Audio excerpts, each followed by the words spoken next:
আবারও কায়েদ করার আমরা বহুবার কায়েদ করার বিভিন্ন রকম প্রশ্ন আপনাদেরকে দিয়েছি।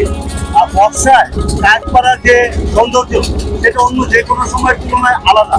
কথা খুব বেশি বলবো না, তো আমরা শুধুমাত্র আজকে কায়েদ করার দৃশ্যগুলি দেখাবো, বর্ষায় নদীর পানিগুলি দেখাবো, যা অত্যন্ত সুন্দর। রূপ দেখে তোর কেন আমার নয়ন ভরে